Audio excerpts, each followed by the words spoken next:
잠깐만. 이거 비 올라고 그러나? 갑자기 기압이 내려가나? 이거 왜 이러는 거지? 에...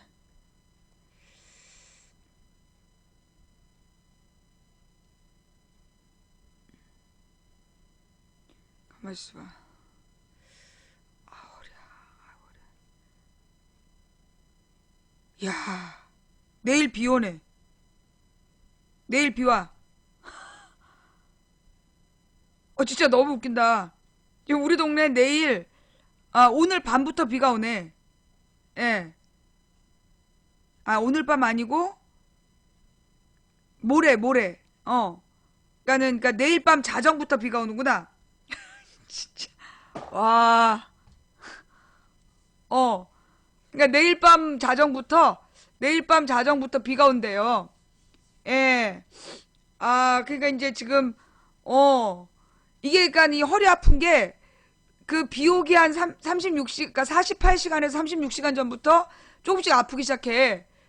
그러다가 이제 24시간 전에 막 아프면서 비가 오면 좀 나아져. 아이고, 허리야. 망부중동님, 튼튼이님, 내가 바쁘다님, 디스 어쩌고님, 감사합니다. 예. 영어 75님 감사하고요. 내가 국민이다님 36962님 감사하고요. 영어 75님 아몬드 와플님 감사합니다. 창공을 날다님 3826님 자유대한 만세님 감사하고요. 쥐명박 따끈해님 감사합니다. 호세아님도 감사드리고요.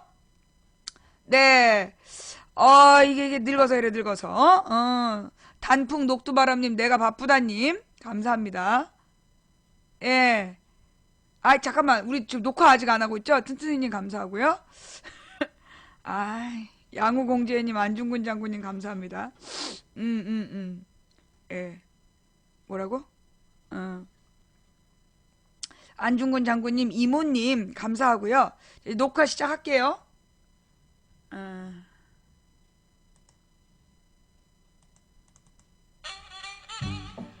어서오세요. 도봉구 창동사는 불량주부 망치부인 운영하고 있는 생방송 시사수다방에 오신 것을 환영합니다. 반갑습니다. 감사합니다. 어서오세요. 네, 이 노래를 또 한동안 안 틀었더니 또 갑자기 오늘 이 노래가 틀고 싶었어. 한친구야님, 94학번 노총각님 감사합니다. 삼남매맘님도 또 감사드리고요. 네, 이게 조금 아까 너무 웃긴 게 허리가 갑자기 아픈 거야. 허리가 너무나 이게 아픈데 이건 좀 수상하다. 왜냐면 내가 윗몸 일으키기를 좀 했는데 갑자기 이렇게 오늘 아픈 거야. 그래서 처음에 윗몸 일으키기 때문에 아픈가 했는데 이거는 비 올 때 아픈 거야. 이렇게 허리를 딱 쪼개는 것처럼 아픈 거, 이거 비 올 때 아픈 거야. 예, 독재정권 해체님, 자유대한 만세님, 안중근 장군님, 내가 국미다님 감사합니다.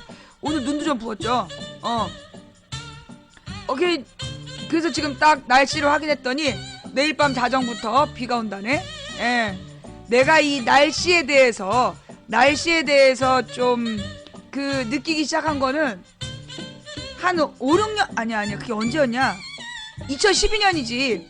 2012년 5월 달에 MBC 파업한다고 그러면서 이제 그 파업 콘서트를 하는데 비가 억수로 온다고 그러면서 막 계속 난리가 난 거야. 뉴스에서 며칠 동안 비가 억수로 올 거라고 그날. 근데 내가 비 안 온다. 내가 비 올 거면 내가 24시간 전부터 아는데 48시간 전부터 내가 아는데 비 안 온다. 내 말 안 믿고 사람들이 막 우산 갖고 오고 막 그랬잖아. 그리고 막 그 콘서트 준비 측도 막 비가 오는 거에 맞춰서 준비를 했었다고. 근데 비 안 왔잖아요. 예, 그냥 이렇게 가끔씩 걔 누구였더라? 그 MBC 지금 경기도지사 그 뺀질뺀질하게 생긴 그 사람 나와서 말할 때만 이렇게 약간 그 안개비 같은 게 오고, 그리고서 안 왔어요.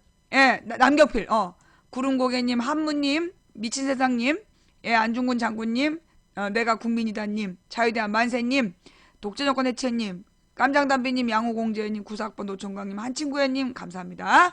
예.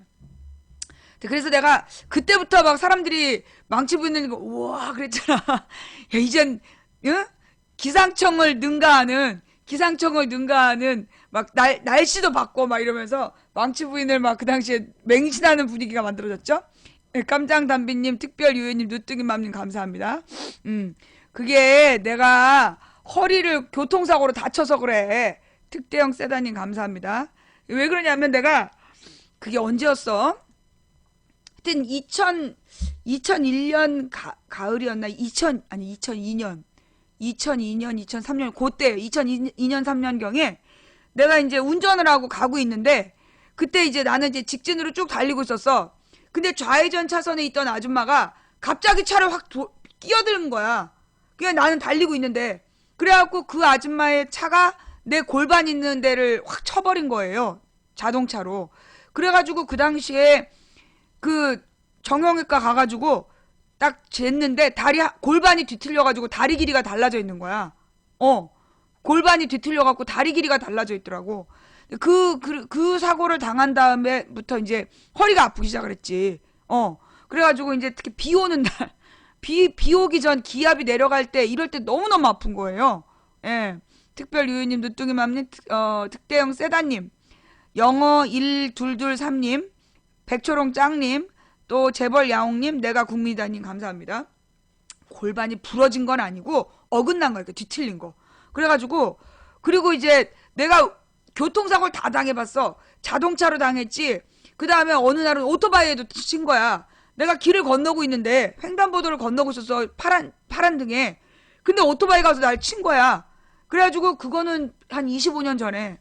그리고 그 오토바이의 왼쪽을 치면서 이 왼쪽에 허벅지가 푹 파일 정도로 사고를 입었는데, 그게 또 무면허였어. 애가 무면허인데 막 걔네 엄마가 막 너무 미안하다고 살살 비는 바람에 그냥 그때 저기 뭐야 치료만 받고 끝내버렸지. 뭐 이렇게 신고도 제대로 안 하고. 하여튼 그때 그랬어. 그 다음에 그 뒤로 한 5년쯤 지나 자전거에도 치였어. 내 자전거에. 어떤 초등학생들이 때를 지어서 막 일렬로 달려오는데 내가 어떻게 피할 수가 없었던 거야. 아줌마 비켜요! 근데 돌아봤는데 애들이 우르르 와서 날 들이받은 거야. 자전거 여러 대가. 그래가지고 우리 동생이 아주 그냥 모든 딸 것에 다 치고 다닌다고. 누는 마음님, 행복송이님, 공시여행중님, 빵꾸뚱님, 감사합니다. 그래가지고 하여튼 내가 이 허리를 3번을 다친 거지. 그 다음부터는 이제 비가 오기 전 이럴 때 이제 그 기압이 막 그 장마철이 죽여줘.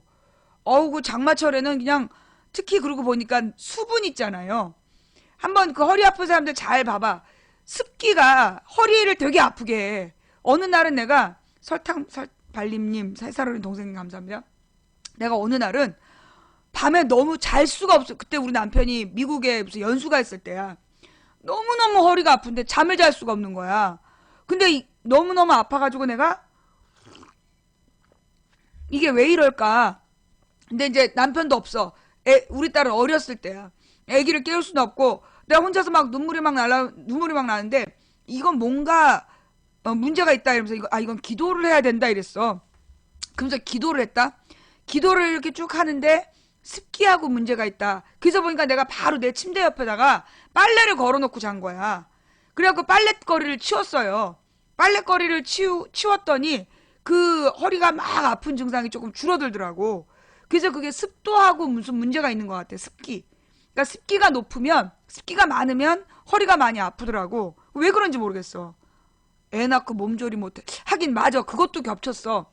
그때 2005년인가 6년에 그때 마지막으로 임신했을 때 그때 뒤처리를 제대로 못했던 거지. 몸조리를 못했어. 여름이라. 그리고 나서 더 심해진 것 같아.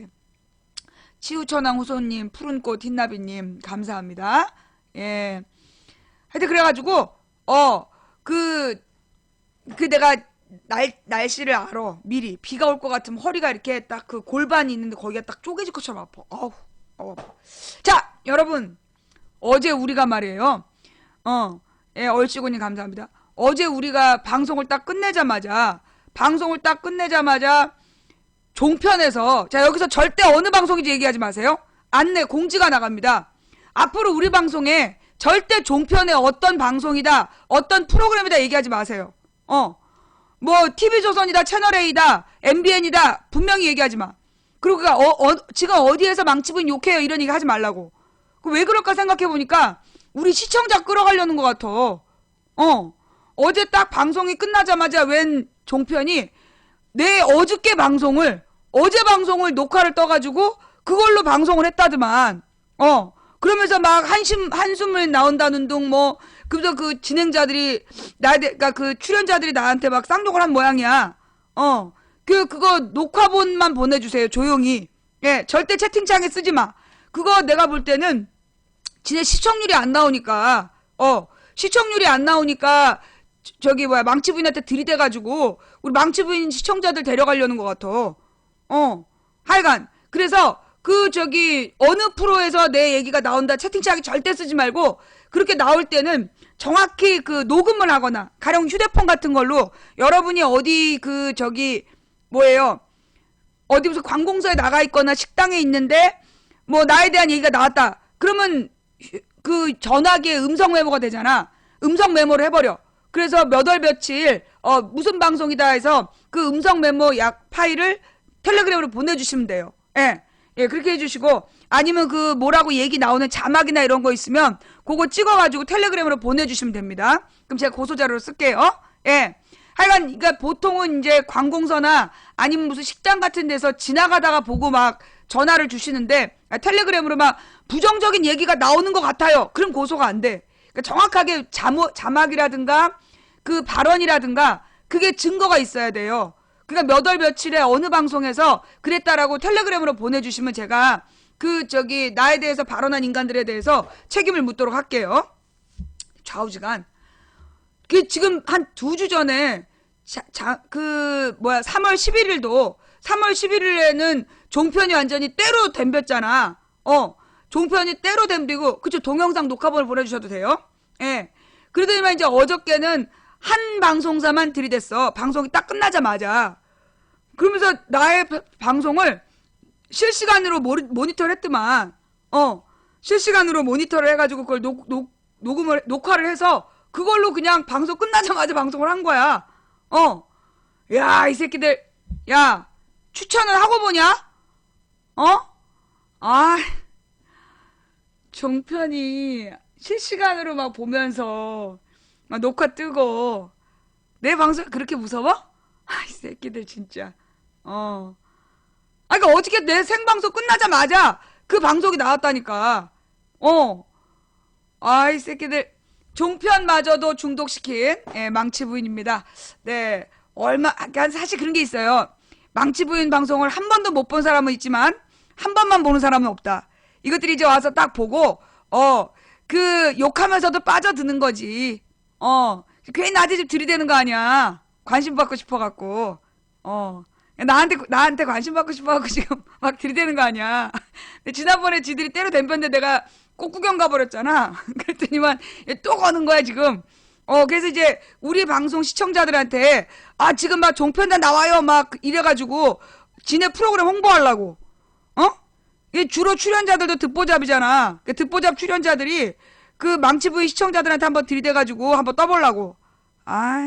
나한테 들이대갖고 한번 떠보려는 인간들 너무 많어. 이제까지 한두 번이 아니었잖아. 막 무슨 일베에다 글을 올려가지고 자기를 좀 밀어달라고 그러고 들어오는 인간들도 있고, 뻑하면 이제 망치부인한테 한판 붙자. 내가 무슨 다트도 아니고 뭐한 뻑뻑한 붙제. 내가 왜 너랑 붙어? 내가 미쳤냐? 망치부인한테 들이대가고 한번 떠보려는, 이제까지 아프리카에서 그런 방장들이 해마다 한두 명씩은 있었어요. 예. 그럼 또 이제 우리 시청자들 중에 그렇게 막 망치부인을 비난한 방장이 있어요. 막 채팅창에 쓴 애들 있어. 걔네들 누구야? 그 방 팬이야. 그 방 좀 띄워보려고. 이 망치부인한테 들이대게 해서 그 방을 좀 키워보려는 애들이 꼭 와가지고 그래요. 그러더니만 이제 지들이 봐도 속상하겠지. 지네 생방송보다 우리 재방송이 더 사람이 많으니까. 그래가지고 이제 한번 들이대고 싶어 하는 것 같은데, 내가 미쳤냐. 아프리카에서 9년째 방송했어. 해마다 한두 명 그랬다니까. 새끼들 눈은 엎어가지고 막. 너 지금도 보고 있지? 추천하고 봐라. 추천하고 봐. 그냥 녹화 뜨지 말고. 너 알지? 이 방송의 저작권 나한테 있는 거.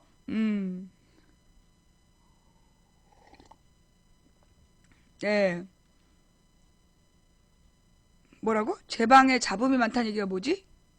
지금 뭐예요? 저기 소리가 안 좋아요? 음향 상태가 안 좋아요? 그러니까 하여튼 해마다 한두 놈씩은 죄 뭐 연놈들이 덤비면서 나한테 그 저기 한판 붙자고 그래. 근데 미쳤냐? 한판 붙어주면 돈급 되는데. 그러니까 여러분들이 그런 방송들을 보면 채팅창에 쓰지 말고 그냥 증거 자료를 나한테 보내주는 거야. 그게 여러분이 나를 돕는 길이야. 법적 조치 들어갈 테니까. 산골짜기 꽃님 레전드루라님 감사합니다. 자, 그래서 하여튼 그 종편도 중독시킨 망치부인 방송이야. 금서 생각해보니까요. 아니 종편이 왜 저렇게 나에 대해서 못 잡아먹어서 안달하겠어. 나는 이제 시청률 때문에 그러나 우리 방 시청자 뺏어가고 싶어서 그러나 지네 방송 홍보하려고.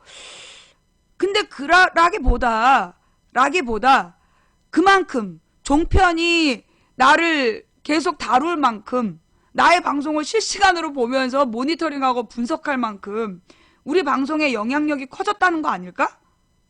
그지? 그러니까 나의 방송이 종편에서 계속 시리즈로 다루고 막 그 진행자들이 나를 다 안다며. 새끼들. 그게 이제 내 방송을 그것들이 다 보는 거야. 걔네들이 다 보고 뭐 사회자부터 패널들까지 전부 다 나를 알면서 나에 대해서 막 분석하는 거 아니야. 나 진짜 그만큼 내가 대단한 인물인가 봐. 그지? 그러니까 이제 지네들이 나의 방송에 대해서 계속 모니터링하고 지네들이 거기에 대해서 반박할 만큼 막 그 반론을 하고 싶을 만큼 내 방송이 영향력이 있다는 거야. 그러니까 이제 그 종편 시청자들에게 망치부인 방송에 영향력이 있기 때문에 얘네들이 계속 이제 시비 거는 것 같아. 나는 그냥 관심 받고 싶어서 그러나 그랬어.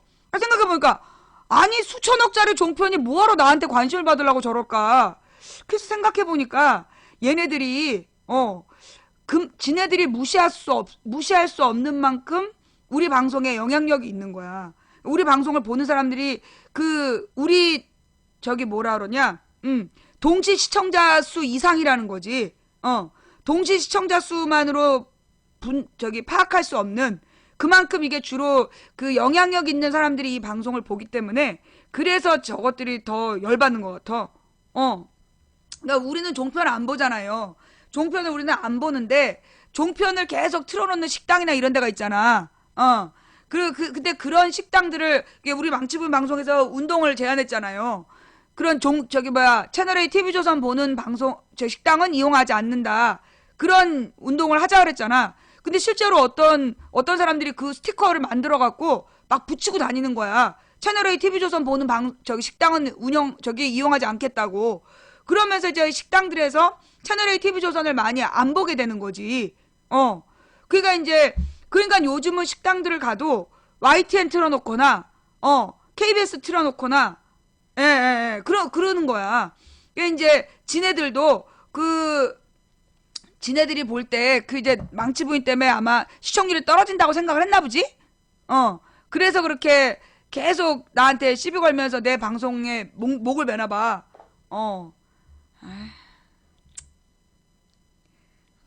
나 이제 유명인사야. 서장훈에 이은 유명인사. 얼음님 감사합니다. 네네네.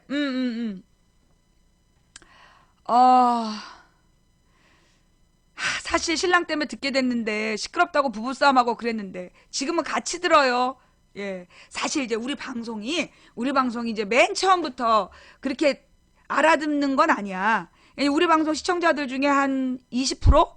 10%에서 20%는 딱 이제 자신들의 생각하고 맞기 때문에 처음부터 우리 방송을 좋게 생각한 사람들은 전체 시청자, 전체 팬 중에 10에서 20%?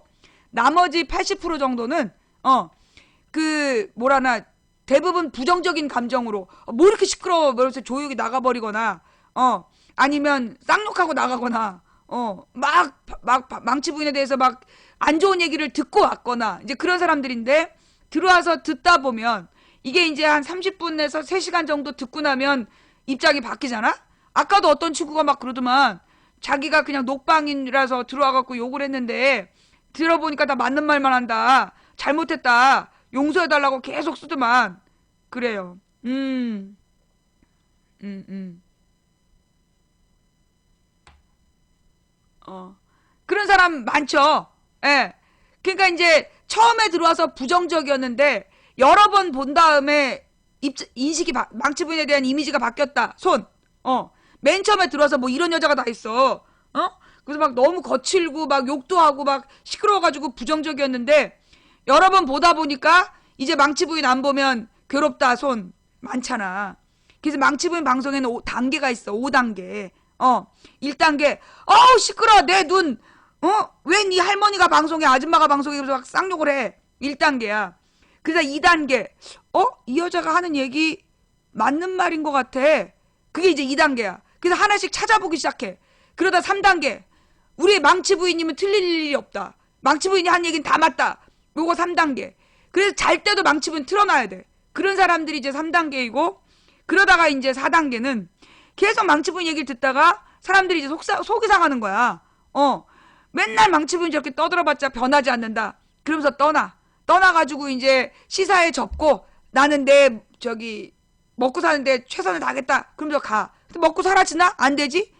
사회경제가 지금 마비가 됐는데 자기 혼자 열심히 한다 그래서 돼? 안 돼. 그러면 이제 돌아와. 5단계. 조용히 돌아와가지고 그냥 습관적으로 틀어놓고 그냥 살아. 이제 받아들이는 거야. 삶의 일부가 됐어. 그래가지고 뭐 청소할 때도 틀어놓고 설거지할 때도 틀어놓고 한참 설거지하다가 뭐 한 사람 손 들어봐. 냅다 갖고 손 들어. 망치부인 방송 마음에 안 드는 사람 손 들으라는데 그거 손 드는 거야. 그래가지고 또 블랙 걸리고. 후원 감사합니다. 팬가입 감사드리고요. 냅다 이제 손 들어놓고서 이제 나중에 망치부인님 잘못했어요. 무슨 얘기인지 모르고 그냥 손 들었어요. 이러면서 이제 풀어달라는 단계. 좌우지간. 그래서 이제 망치부인한테 블랙이 걸린 사람들은 아프리카 쪽지를 보내세요. 그래야 내가 그 아프리카 쪽지 보낸 아이디를 그대로 복사를 해서 마우스로 딱 복사를 해가지고 그걸로 블랙리스트에서 찾아갖고 없애는 거야. 아프리카 쪽지를 꼭 보내셔야 돼요. 뭐 트위터나 페이스북, 뭐 텔레그램으로 풀어달라고 내가 풀어줄 수가 없어. 뭔 말인지 알았죠? 네. 자, 이렇게 해서 이제 그렇게 한 5단계 정도 되면 몇 년 동안 계속 듣게 되시는 거죠. 그죠? 그래서 근데 이런 사람들도 있어. 진짜 오래 하시네요. 몇 년 전에 보고 잊어버리고 살았는데 아직도 하고 계시네요. 이런 사람들도 많고. 그 다음에 이제 사실 이제 맨 처음에 보고 나한테 욕을 했다가도 그런데 이제 뭐 은근히 이제 하여튼 30분 이상만 보면 먼 나라에 큰일이 벌어지면 나한테 쫓아와.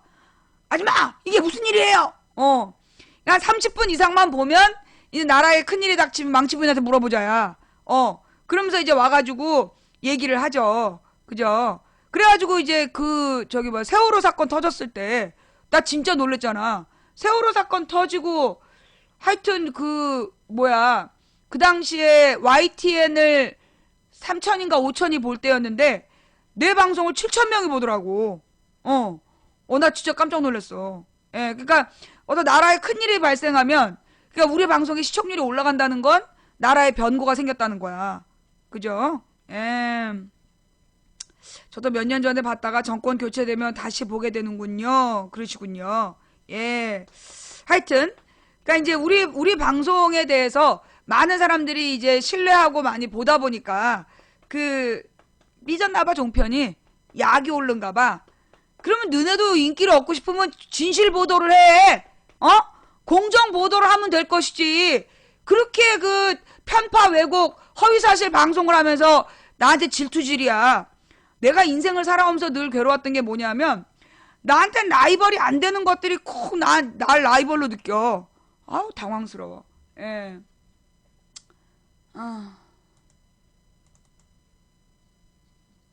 잠깐만 내가 파스를 붙여야 되겠어. 너무 아파 허리가.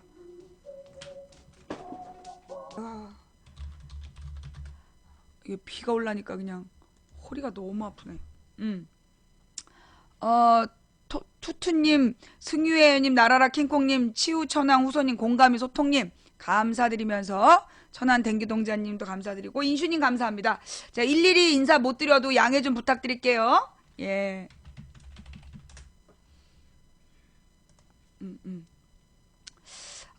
비오면 왜 안 돼요? 비오면 안 되는 이유가 뭐야? 포엠님 감사합니다. 프로야구? 프로야구 그 개막 저기 내일 밤 자정부터 온다고. 오늘 밤 자정 말고 내일 밤 자정부터 오니까 야구는 볼 수 있을 거예요. 예. 오늘의 첫 번째 이야기. 예. 오늘은 뭐 특별히 우리 집에도 웃기는 일이 없어. 우리 딸이 너무 바빠갖고 이제 예, 딸이 너무 바빠서 콩사탕 내 집 시트콤 소재가 많이 떨어졌어. 포엠님, 토레스님 감사하고요. 네. 자, 일단 여러분 다시 한번 부탁드립니다. 부탁이 아니라 공지 나갑니다. 망치부인 방송 그 오늘도 서둘러서 4시 반에서 5시 사이에 끝나고 한 30분 정도 전화를 받습니다 코너를 시행하겠습니다. 예. 그 저기 뭐 홍보를 하실 부분이 있다든가 그러니까 행사 안내라든가 이런 거 모임이나 행사 소개 혹은 제보 혹은 방송에 느낀 점 혹은 그 저기 뭐야 궁금한 점 질문 이런 것들을 선착순으로 해서 하여튼 30분까지만 딱 30분 동안만 통화한다는 거 예, 그 알아두시고요. 그 다음에 그 시청자 탐방을 하고 싶어요. 예, 시청자 탐방.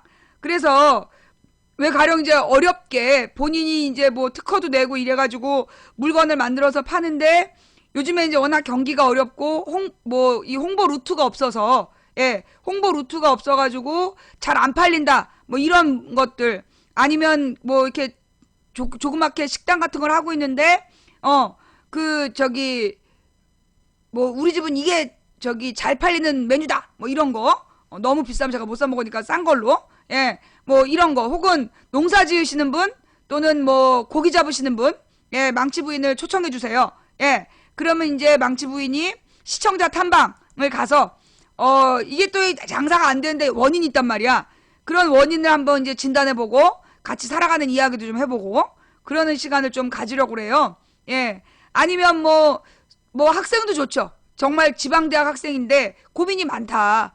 뭐 이런 얘기. 예, 또는 뭐 하여튼 우리 시청자 탐방 프로그램을 진행하고 싶으니 신청을 좀 부탁드릴게요. 어떤 분이 쪽지를 보내셨는데 그게 시청자 탐방 프로에 만나자는 건지 그 가끔 저 쪽지로 만나고 싶다 이런 사람들이 있어요. 내가 널 왜 만나? 내가 너를 개인적으로 왜 만나? 그 개인적으로 만나자는 얘기는 안 돼. 근데 이제 이 방송으로 우리 망치부인 방송에 이제 시청자 탐방 프로에 지원하실 거면 신청을 해도 되는데, 예. 그럼 개인적으로 만나자 이런 쪽지 보내지 마세요. 그래. 이제 며칠 전에 아니요 그 언제였지? 하여튼 얼마 전에 어떤 그 나이든 정치인의 부인을 만났어. 근데 이제 뭐 지방의원 하는 근데 그 지방의원의 부인이 그러는 거야. 자기 남편은 정치한다 그래가지고 젊을 때 참 자기가 고생을 많이 했대. 그러면서 이제 우리 남편이 젊어서 되게 신경이 쓰이겠다는 거야. 왜 젊은데 왜 신경이 쓰이냐 그랬더니 그 아주머니는 그 남편이 젊어서 그 정치한다고 왔다 갔다 할 때 그렇게 막 무슨 산악회나 이런 데를 가면 막 여자들이 달려들어가지고 막 만지고 막 얼굴을 핥히고 막 그랬었다는 거야. 그래서 그런 것 때문에 자기가 너무너무 신경이 쓰였는데 이제는 늙어서 그런 게 없어서 좋다는 얘기를 하는 거예요. 그래가지고 이제 내가 남편한테 당신도 그래? 그러고 이제 한 번도 그런 생각 안 해봤거든. 당신도 그래? 그러고 물어봤어. 그랬더니 그 자기는 산악회 같은 데 잘 가지도 않고 가게 되더라도 이미 이제 이 동네 사람들이 이 김 의원은 노는 사람이 아니다. 자기들이랑 같이 노는 사람이 아니다. 그래서 아예 그렇게 끌어들이지도 않는다는 거야. 그러면서 이제 나한테 그러는 거야. 당신이야말로 조심하라고. 요즘에 머리 깎고 너무 미안해. 머리 깎고 너무 이뻐져갖고 요즘에도 막 그 채팅창에 들어가가지고 막 벗으라고 그러고 그런 놈들이 많던데 나더러 어디 함부로 더 나더러 다니지 말라고. 어떡하면 좋아. 예, 우리는 그래서 서로 당신 너무 잘생겨서 문제야. 당신 너무 이뻐서 문제야. 그럼 우리 딸이 그래. 나 진짜 속도 안 좋은데. 그래! 엄마 아빠는 커플이다 이거지! 막 이러면서 싱글은 서러워서 살겠나! 미안해요. 근데 이 부부간에 부부간에도 계속 그렇게 서로에게 이쁘다, 잘생겼다, 밖에 나가 바람 피지 마라, 그런 얘기를 자꾸 해줘야 돼. 예. 그래야 서로 서로에게 그 뭐라 그러나 서로 서로에게 이제 애틋한 마음이 생긴단 말이야. 내가 근데 그 어저께 또 종편에 내가 나왔다. 종편에서 날 또 해서 어저께 우리 신랑 지금 밥을 먹으러 가자는 거야. 이제 밥 먹으러 가자고 그랬는데 누구랑 식사 약속이 있는데 나랑 같이 가도 될 자리니까 같이 가자 그랬어. 근데 내가 안 돼. 지금 종편에서 내가 나왔대. 그래서 상황 좀 봐야 돼. 하면서 안 갔거든. 그래 놓고 이제 우리 남편이 또 종편에서 내가 나왔다니까 내가 속상할까봐 막 걱정이 태산인 거야. 그래서 아침에도 막 죽을 끓여놓고 나갔어. 죽이 너무 잘 된 거야. 근데 그 죽이 정말 그 쌀죽이요. 진짜 잘 끓여지면 정말 그 죽만 먹어도 그 무슨 보약 먹은 것처럼 몸이 개운해진단 말이야.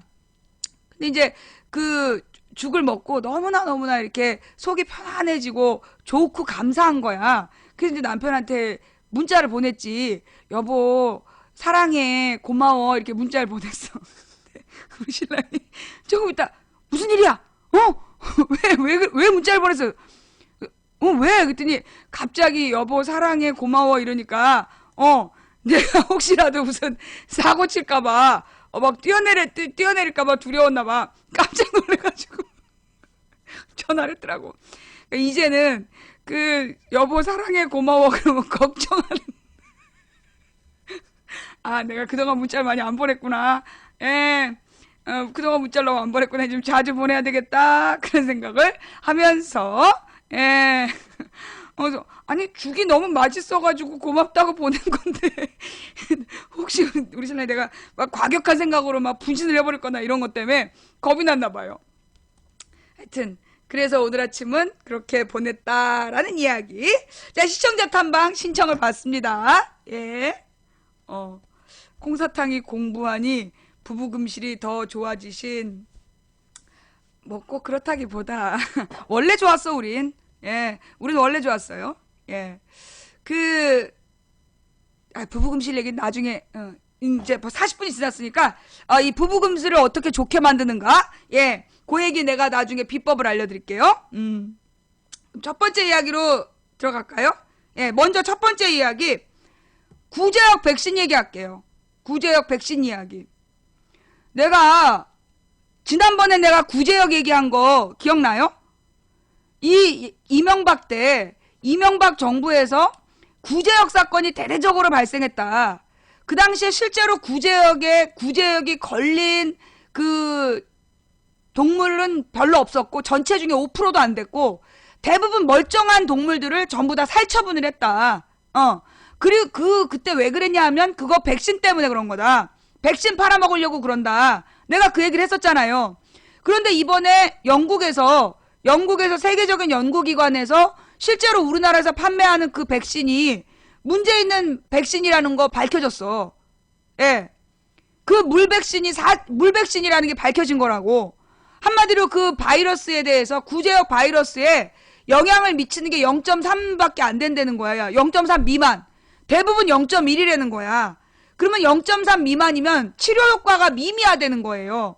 근데 그동안 정부에서 어떻게 했냐면 그 백신을 강제로 막 강요를 했어. 그거 맞으라고. 그래서 그 물백신을 맞은 농장에서는 살처분을 살살 해주고, 물백신을 안 맞으면 다 묻어버리라고 그러고, 그렇게 했던 거야, 이제까지. 예. 효과가 없는 거야. 그러니까 그 백신을 맞았던 의성에서 그 구제역이 터져버린 거 아니야. 그래가지고 우리나라에 판매되고 있는 백신에 대해서 조사를 의뢰했더니 그게 물백신이었다는 게 밝혀진 거예요. 그걸 지금 몇 년 동안을 그렇게 팔아먹은 거야. 그동안에 여러분 생각해봐요. 그 백신을 돈 주고 맞은 농장들, 그리고 그 농장에서 백신 맞으라고 보조금을 국민 돈으로 또 준 거 아니야. 국민 세금으로. 물백신을 맞으라고 강요하고, 물백신을 맞으라고 보조금을 주고 그랬다는 얘기 아니야.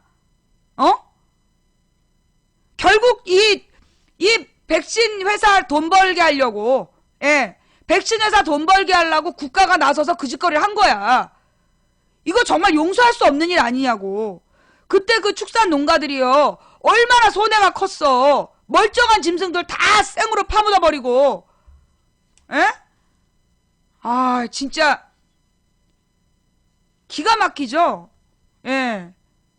그러면서 그동안에 오늘 아침에도요, 뭐, 그래도 0.3 미만이라도 맞아 놓으면 예방 효과가 있긴 있다고. 그따위 얘기를 하고 앉아있는 거야. 그거 그 백신 맞아야 된다고 얘기했던 연구 학자들한테는 책임을 물어야 된다고 봐요. 전문가라는 이름으로 그 백신 효과 있다고 맞으라고 그런 새끼들, 그 새끼들한테 책임을 물어야 된다니까? 그러니까 이게, 나중에 이제 어떤 학자가 나와서 그러는 거야. 이 공무원들이 자기 돈으로 백신을 사서 공급하는 거면 그런 백신을 팔았겠냐, 샀겠냐. 이게 국민 세금으로 눈먼 돈이니까 그렇게 한 거다. 그러면서 막 분노를 하더라고. 예. 누구 강퇴시키란 얘기하면 님부터 강퇴해요? 예. 누구 강퇴시키란 얘기한 사람, 그런 사람부터 강퇴시킬 거야. 예. 나쁜 놈들이죠. 그러니까 정말 그렇게 낭비된 세금이 또 얼마나 많겠냐고. 돈 없다고 애들 밥 한 끼 안 주는 나라에서 어떻게 이런 일이 발생했는데 아무도 책임을 안 지냐고. 나는 우리나라의 이 공무원들의 행동에 대해서요, 구상권을 정말 법제화해야 된다고 봐. 이게 특히 공무원들이 결정권을 가진 놈들이 너무나 무책임하게 세금을 쓰고 있어. 이거에 대해서 그 납세자들이 책임을 물을 수 있는 법을 만들어야 돼. 정말 우리가 앞으로 정치개혁을 해나가야 될 부분에 그 법을 반드시 만들어가지고 공무원에게 책임을 묻는 법을 만들어야 된다. 그러면 공무원들이 책임지기 싫어서 아무것도 안 한다? 그럼 불로소득 아니야. 성과를 안 내는 공무원도 잘라야 되고, 그 일을 하되 무책임하게 한 놈에 대해서는 금전적 책임을 물어야 돼. 그러면 금전적 책임이라는 게 뭐냐? 공무원 연금 안 주면 돼. 예. 공무원 연금을 몰수시켜버리는 거야. 그걸로 구상권을 행사하는 거지. 그래서 정말 이 공무원들한테, 특히 이거는요, 말단 공무원한테 물으면 안 돼. 이거는 최고 맨 마지막에 도장 찍은 놈, 그놈한테 책임을 물어야 되는 거야. 이 공무원에 대한 책임을 대부분 이게 말단 공무원들 자르고 말아. 그래서 그 법을 만들 때는 반드시 맨 마지막에 도장 찍은 최고 책임자, 그놈한테 책임을 물어야 된다고. 우리나라 공무원 비리가 해결이 안 되는 게 그런 거예요. 모든 공무원이 나쁜 게 아니라 실제로 정말로 대민 접촉하는 공무원들은 열심히 해. 너무나 업무가 과중하고 개고생을 한다고. 그런데 억대 연봉 받는 관리자 놈들, 그놈들이 나쁜 새끼들이야. 뇌물 받아 처먹고, 그러면서 그렇게 그런 말도 안 되는 백신 같은 거 강제로 맞으라고 강요지라고, 좋은 거라고 거짓말하고, 이런 나쁜 놈들. 그래서요, 정말 이 공무원에 대한 책임은 말단 공무원에게 묻지 않고 그 도장 찍은 놈들에게 연금으로 환수하는 그런 조치를 내려야 된다니까. 연금으로 환수를 해야 돼요. 그리고 이 군인연금도 마찬가지야. 방산비리 문제, 그거 군인연금 몰수해야 돼. 지금 공무원연금으로 문제가 되게 많지만요, 사실은 이게 공무원연금보다 심각한 게 군인연금이야. 공무원연금은 공무원들이 그동안 이렇게 일부를 납부해 놓은 거잖아. 근데 군인연금은 이미 다 바닥이 나서 벌써 80년대부터 이거 국민세금으로 전액을 주고 있단 말이야. 그런데 지금 군인들이 얼마나 비리를 많이 일으켜, 특히 높은 관직에 있는 놈들이, 높은 계급에서, 그런 놈들한테 군인연금을 박탈해버려야 된다니까. 방산비리 연루자들은 군인연금을 박탈해야 돼요. 예. 하여튼 그래서 구제역 백신 얘기를 들으면서 너무나 기가 막힌다고. 요즘은 이제 이 작은 소나 돼지 한두 마리씩 키우는 거 못하게 하잖아. 이제 축산업이 허가제로 바뀌었어요. 옛날에는 신고제였는데 허가제로 바뀌면서 아무나 축산업을 못하게 돼 있어.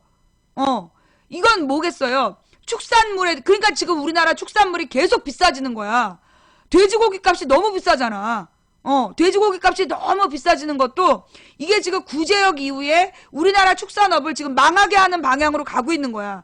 대한민국의 축산 정책 굉장히 잘못돼 있어요. 혹시 축산업에 종사하시는 우리 시청자님 한번 찾아뵙고 우리 축산업, 대한민국 축산업에 대한 정부 지원의 문제점 같이 토론해보고 싶습니다. 신청해 주시기 바랍니다. 예.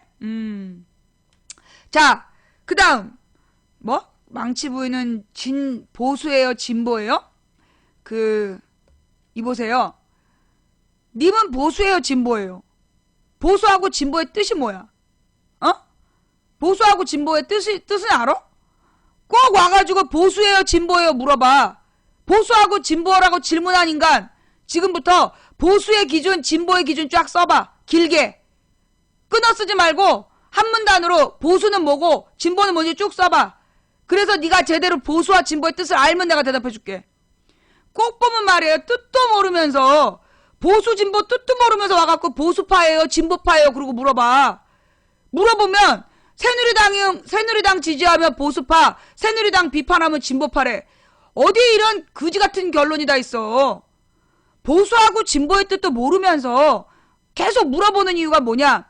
보수냐 진보냐에 대해서 그 입장을 정하라는 거예요. 자, 원래 보수하고 진보라는 개념이 뭐냐 하면 이게 사회학에 나오는 개념이야. 보수적인 성향, 진보적인 성향. 그러면 이제 이 보수라는 게 뭐냐 하면 보호하고 지킨다는 거예요. 그럼 보호하고 지킨다는 게 뭐냐 하면 그 사회 질서, 사회 체제와 질서를 보호하고 지키려는 쪽이 보수야. 그래서 보수의 특징은 뭐냐 하면 굉장히 도덕적이고 그 다음에 준법 정신이 있어요. 법을 지키고 도덕적인 사람들이 보수 세력이야. 그리고 진보 세력은 뭐냐? 지금의 법적인 체제를 넘어서서 이 사회가 좀 더 발전해야 된다고 보는 사람들이 진보 세력이야. 그래서 사회를 좀 더 발전시키려면 지금의 사회적인 틀거리들을 깨야 된다. 그러니까 사회 체제를 부정하면서 좀 더 발전된 체제로 가야 된다라고 주장하는 사람들이 진보 세력이에요. 그런데 우리나라에서는 새누리당과 조중동이 보수, 그걸 비판하면 진보. 굉장히 잘못된 기준이야. 언론사가 거짓말했어. 그럼 이거 보수 자격이 없는 거예요. 이석기 변장 도피종, 아니 가짜 녹취록 공개, 그런 짓거리 해놓고 무슨 보수야. 순 거짓말 꼴통 새끼들이지. 허위 사실을 유포하는 언론은 언론의 자격이 없는 거예요. 그 보수 언론이라면 안 되는 거야. 보수 언론이란 되도록이면 정확한 거, 너무 정확한 것만 얘기해야 되기 때문에 모험하지 않는 그런 데를 보수 언론이라는 거야. 우리나라 조선일보, 동아일보는 채널A, TV조선 절대 보수 언론 아니에요. 말도 안 되는 얘기를 막 짓거리고 있잖아. 허위사실 막 유포하고. 자, 그러면서 또 새누리당이 보수 세력이야? 지금 새누리당 출신 국회의원들 장관 청문회 하는 거 봐봐. 법을 다 어겼어. 주민등록법부터 해가지고 법 어긴 게 세금도 안 내. 보수의 특징은 세금을 잘 내는 거야. 탈세, 부동산 투기, 주민등록법 위반, 논문 표절. 법이란 법은 다 안 지켜. 그런 애들이 무슨 보수예요. 보수는 그렇게 법을 어기면 안 되는 거야. 굉장히 도덕적이고 준법 정신이 뛰어날 때 그들을 보수라고 불러주는 거야. 그러니까 보수의 기준을 정확히 알아야 돼요. 그러면 진보 세력은 뭐냐?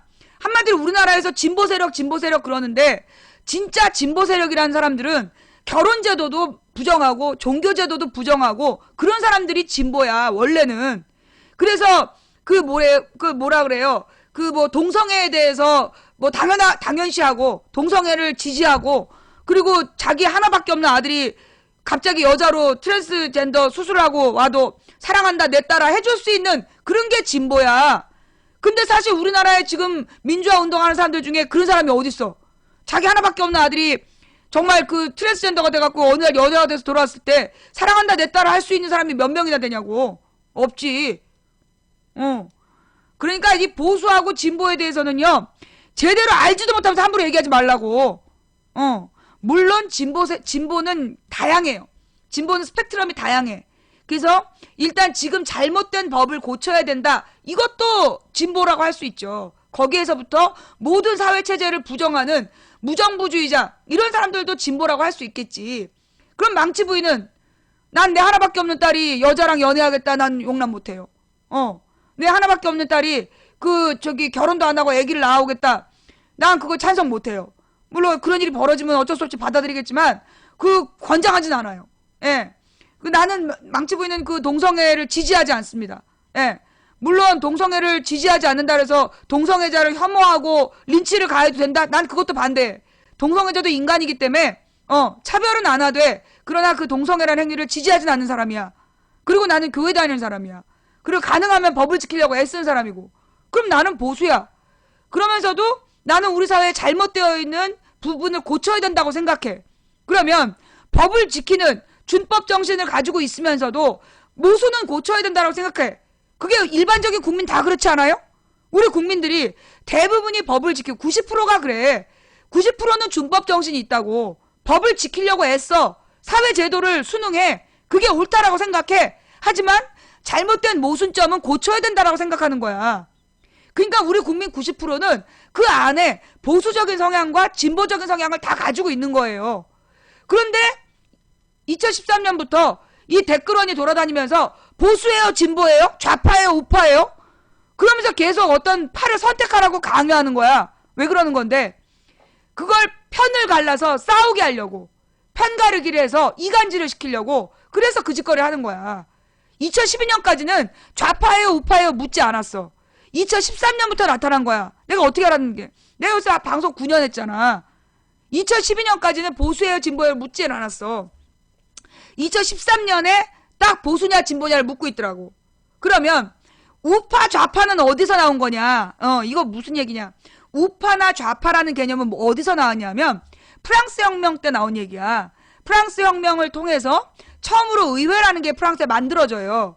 근데 이제 그 당시에 소위 이제 그 왕정 루이 16세와 마리 앙뚜아네트를 없애버리고 그리고 이 민주공화정을 만들어야 된다라고 얘기했던 사람들이 소위 이제 왼쪽에 모여 앉았어. 자코뱅당이라는 약간 진보적인 사람들이 왼쪽에 모여 앉고 아니다. 프랑스의 전통 카톨릭을 바탕으로 한 프랑스의 전통 종교와 프랑스의 전통 질서를 지켜야 된다. 그래서 왕당파, 왕정을 지켜야 된다라고 얘기했던 왕당파와 자코뱅당이 왕당파는 오른쪽에 모여 앉고 자코뱅당은 왼쪽에 모여 앉았어. 로베스피에르가 이끄는 당이. 그래서 그 당시에 좌파는 진보 세력, 진보적인 성향을 얘기하는 새로운 체제를 추구하는 사람들, 그 다음에 우파는 보수적인 그 기존의 질서를 지키려는 사람들, 거기서 나온 게 좌파 우파 개념이야. 좌익우익.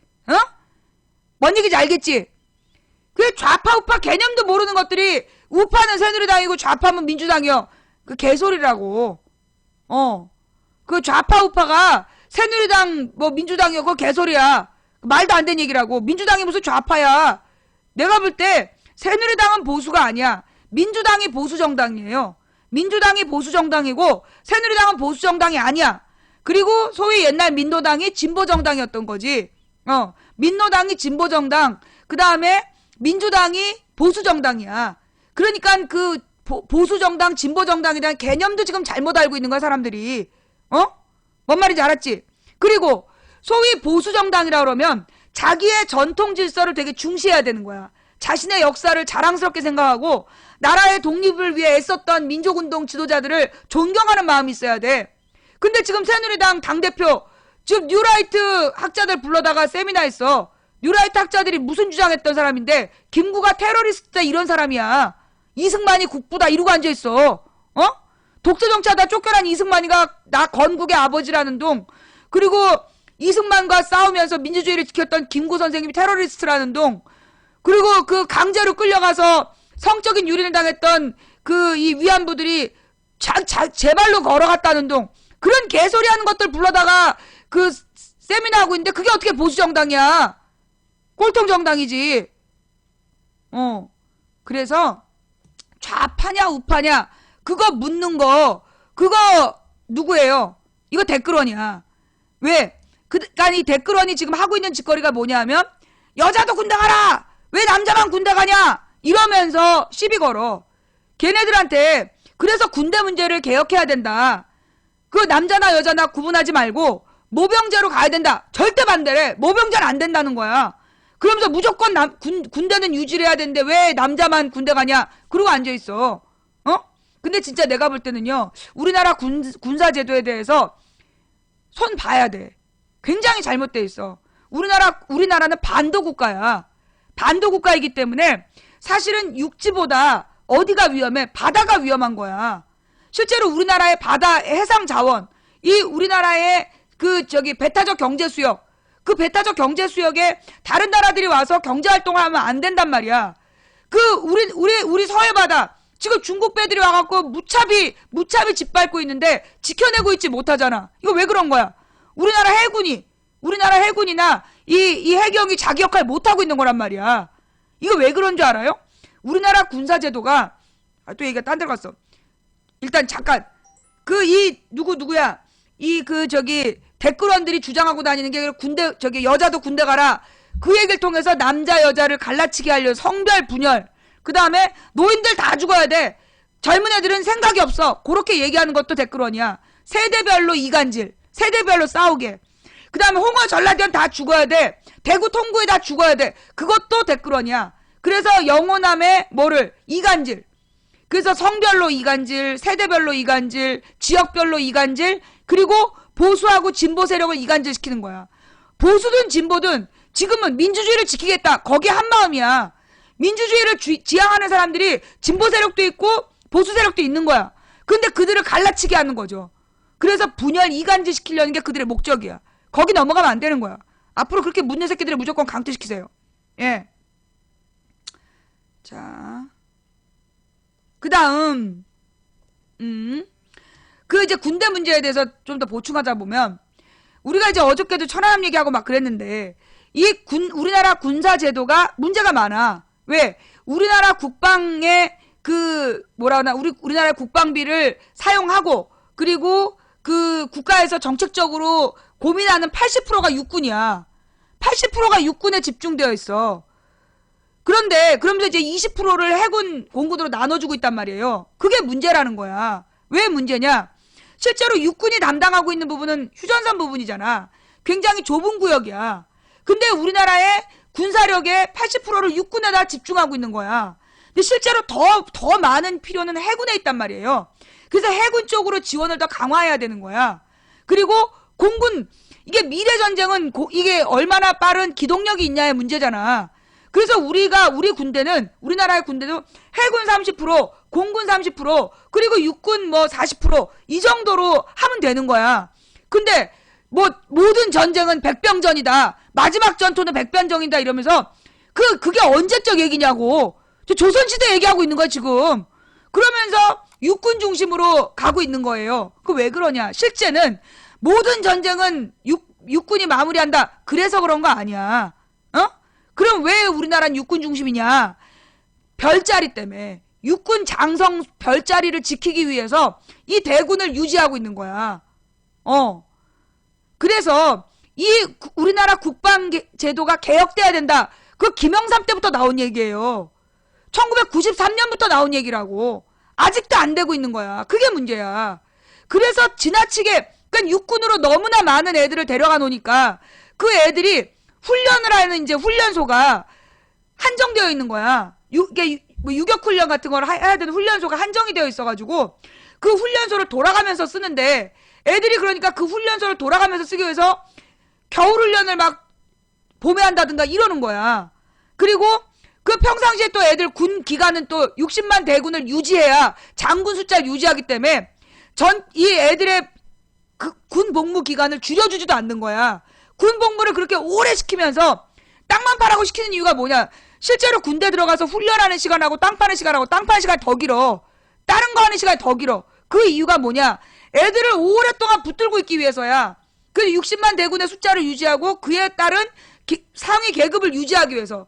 결국 이 육군의 일자리를 위해서 애들을 강제로 그렇게 늘려놓는 거란 말이야. 근데 그러다 보니까 문제가 뭐냐? 내가 늘 얘기했잖아. 지금 태어나는 아이들이 숫자가 적어. 60만 정도밖에 안 돼, 한 해 동안에. 그러면 60만 중에 자연 상태에서 남자애들이 30만밖에 안 된단 말이야. 그러면 보통 애들이 21개월 군대를 가면 그 2년치를 모아서 60만이 되는 거야. 그렇잖아. 그럼 문제는 뭐냐? 근데 그 애들이 대부분은 아니지만 애들 중에 10%에서 15%는 군 생활이 부적격한 애들이 있어. 정신적으로 문제가 있는. 근데 그 정신적으로 문제가 있는 애들도 전부 다 군대를 강제로 보내는 거야. 60만 대군의 숫자를 유지하려고. 그러니까 그래갖고 어떻게 하냐. 애들이 군생활 적응을 못해. 그 훈련도 못하고 그 총도 지급을 못하는 거야. 그러면 그런 애들은 모아놔. 그린캠프 이런 데를 모아가지고 따로 관리해. 그러면서 군대 숫자만 유지하고 있는 거야. 이게 뭐 하는 짓거리냐고. 그러니까 국방력이 점점 약해지는 거예요. 이게 잘못되고 있다는 거지. 그리고 근데 실제로 우리 애들이 해군이나 공군을 더 많이 가고 싶어 해. 근데 해군이나 공군은 자리가 없어. 그래서 시험 봐서 떨어뜨리잖아. 그게 문제라고. 해군도 늘리고 공군도 늘려야 돼요. 그리고 국방비의 예산을 공군과 해군에다 더 늘려야 되는 거야.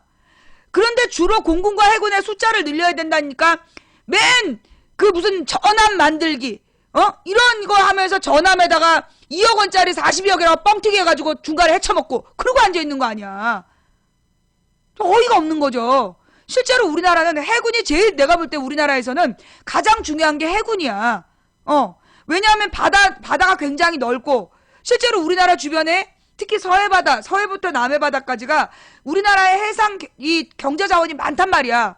그럼 해상 경제 자원을 지키기 위해서 그걸 지켜야 되는 게 해군이 해야 될 일이잖아. 근데 해군이 너무 적어. 그런데다 해경도 비용 아낀다고 막 줄였어.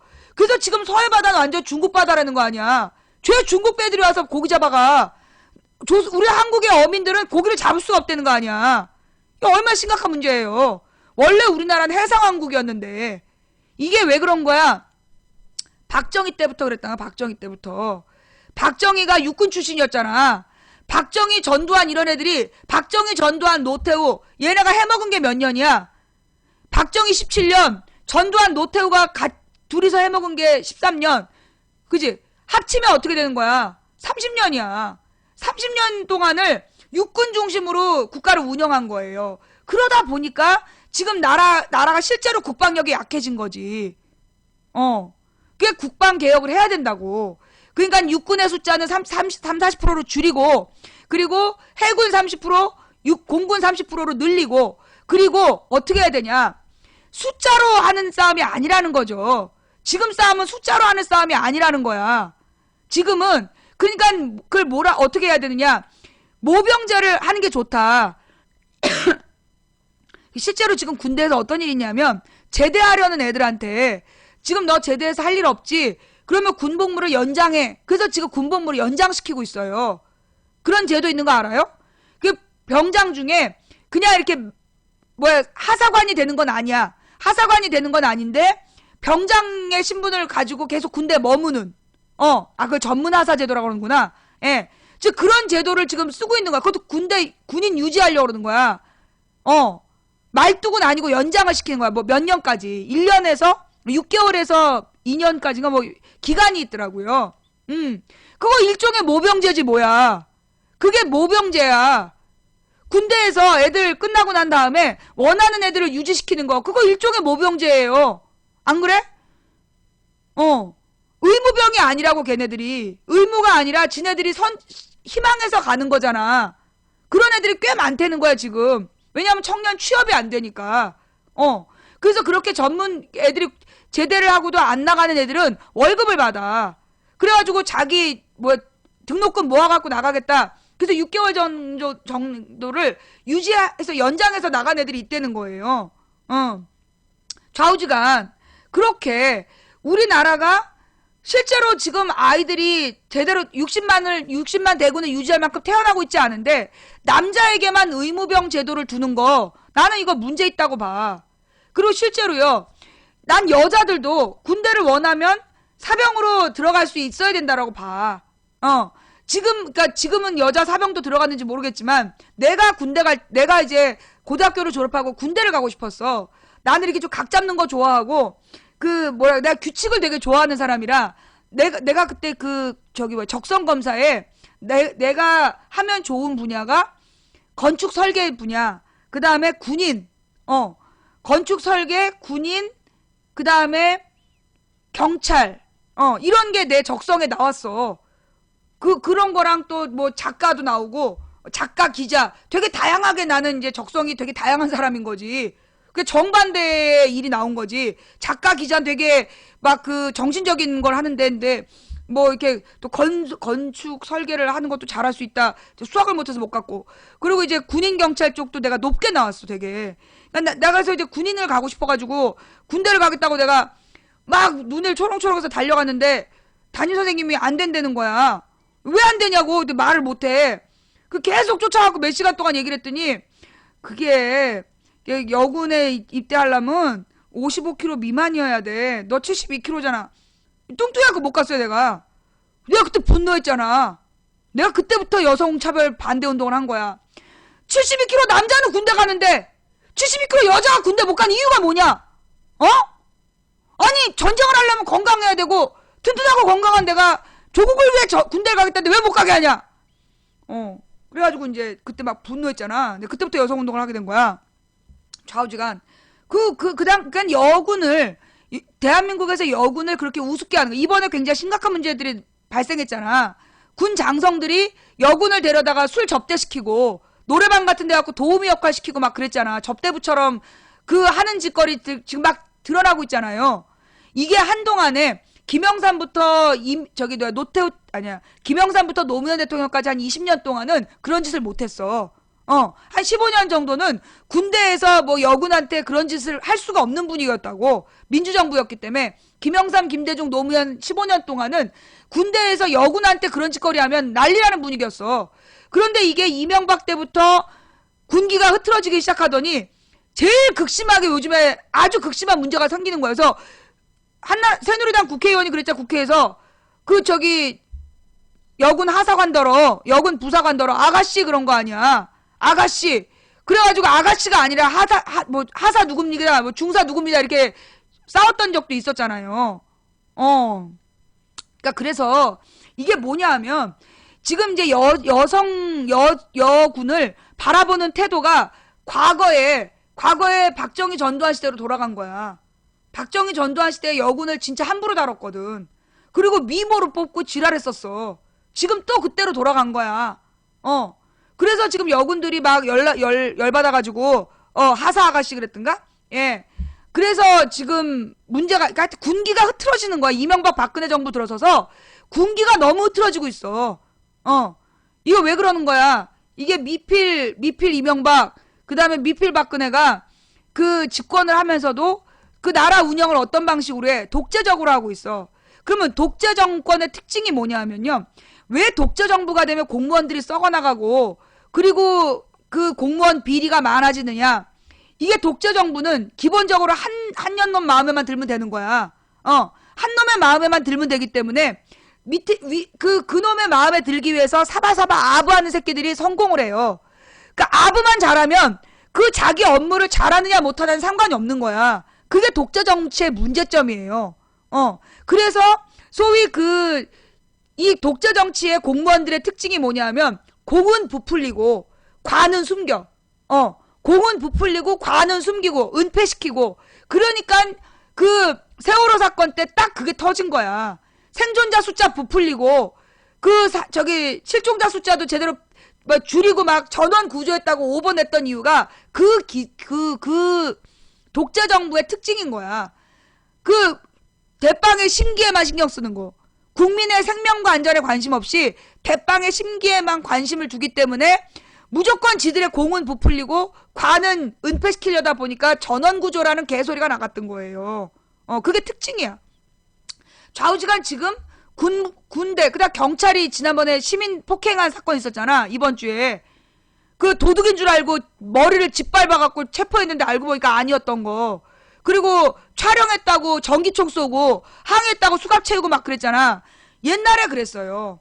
옛날에 그 과거에 독재 정권 시절에는 박정희, 전두환, 노태우 이럴 때는 군인 경찰이 그랬어. 경찰들이 정말 폭력적이었다고. 심지어 박정희, 전두환 때는 어땠냐? 노동운동을 하거나 그 여성 노동자들이 그 정당한 월급을 달라고 파업을 하거나 이러잖아. 그러면 그 사장들이 깡패를 불러. 그러면 이 깡패들이 구사대라는 이름으로 가가지고 여자 노동자들을 강간해버렸어. 그리고 또 그 이제 파업 주동했던 여자 노동자들이 잡혀가잖아, 경찰에. 그럼 경찰이 강간을 했어. 여성 노동자, 노동운동하는 그 노조 간부를 경찰이 강간을 했다니까? 그게 성고문이야. 부천 성고문 사건이라고 검색해봐. 그런 일이 비일비재했는데 그걸 아무도 차마 밝히질 못한 거야. 그러니까 군인 경찰이 여자 민주화 운동하는 사람들 잡아다가 윤관을 했다니까? 군인들 들여보내갖고 윤관을 하고 막 그랬어요. 그게 박정희 전두환 때 있었던 일이야. 불과 30년 전에 우리나라가 그랬던 나라라고. 기가 막히죠? 예. 그 사람 이름은 얘기하지 마. 부천 성고문 사건 그러면 되지 꼭 그 여자 이름을 얘기를 해, 왜. 그래서 우리 과거의 대한민국의 군인 경찰이 그랬단 말이야. 그래서 지금 박근혜 시대 완전히 박정희 시대처럼 구는 거야. 그 시절이 그립거든. 그 시절엔 그래도 됐어. 지금 똑같이 그렇게 하고 있는 거야. 예. 그래서 민주주의는 정말 수레를 이끌고 언덕을 오르는 것 같다. 끝없는 언덕을 오르는 거야. 이 민주화는 다 됐다라고 얘기하는 순간 그냥 되돌아가 버리는 거예요. 국민이 정신, 똑바로 차리고 살아야 돼요. 예. 그러니까는 우리나라가 성범죄자에 대해서 형량이 너무나 형편없잖아. 그 이유가 뭐냐? 국가 공권력이 성고문을 했던 나라이기 때문에 성범죄자에 대해서 그렇게 처벌이 약소한 거야. 참 부끄러운 역사죠. 이것도 우리가 바꿔가야 될 부분이에요. 정신 똑바로 차리고. 예. 세상에 아동 성범죄자, 조두순, 그 새끼 술 취해서 했다고 형량이 12년밖에 안 된다는 게 말이 되냐고. 술 취해서 자기를 통제하는 능력이 없기 때문에 최고형이 12년밖에 안 되는 거야. 이런 우리나라 법이 그래. 얼마나 황당하냐고. 예. 곧 나와, 이제. 그 애가 받은 상처는 어떡할 거냐고. 예. 자, 하여튼. 그래서 이 국방 개혁 얘기가 나오면서 연결해서 우리 독일 비행기 얘기 한번 해볼게요. 내가 독일 비행기 사건이 딱 터지자마자 그게 독일 저가항공이다. 거기를 포커스를 딱 맞췄잖아. 그러면서 이 저가항공들이 기본적으로 비용을 아끼기 위해서 정비 인력에 대한 지출을 줄이고 있다. 그렇게 얘기하면서 이 독일 항공기의 문제는 돈이 범인이라고 얘기를 했잖아요. 그런데 지금 전 세계 언론에서 그게 아니라 부기장의 우울증으로 인한 자살 비행이다. 그러면서 개인의 잘못으로 몰아가고 있는 거야. 그 부기장이 우울증으로 자살 비행을 한 거다. 그러면서 개인의 잘못이라고 계속 다 보도를 하고 있어요. 자, 그러면 이거는 개인의 잘못일까요? 우울증에 걸려서 그 전속력으로 낙하시키는 버튼을 누른 부기장 개인의 잘못일까요? 첫째, 수백 명의 생명을 책임져야 되는 기장이야. 그러면 그 기장에 대해서는요, 그 기장이 우울증 치료를 받은 걸 회사가 알고 있었어. 그러면 어떻게 해야 돼요? 우울증 치료를 받을 만큼 아픈 사람이면 비행을 못하게 했어야 되는 거야. 그지?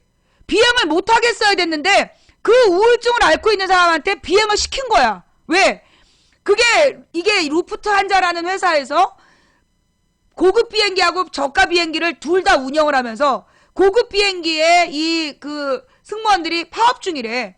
그러니까 저가 항공으로 다 모른 거야. 비용은 줄이면서 이유는 극대화하는 그쪽 방향으로 하다가 무리한 과로 증상으로 이 사람이 우울증 치료를 받았다는 거 아니야. 그럼 저가 항공의 승무원한테 고가 항공의 승무원하고 똑같은 대우 해줬겠어? 당연히 차별했겠지. 결국 그 부기장의 우울증은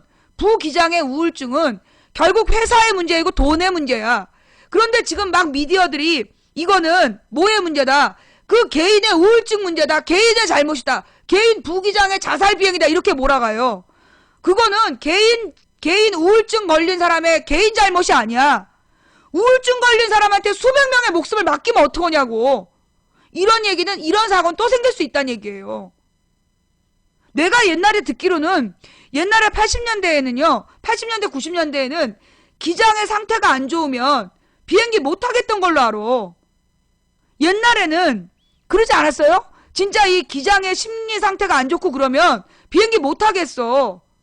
최상의 상태가 아니면, 왜냐, 이게 비행기는 한번 사고 나면 수백 명이 죽기 때문에 굉장히 엄격했던 걸로 알아. 그런데 어떻게 우울증에 걸려서 여러 번 치료받은 사람을 비행기를 몰게 하냐고.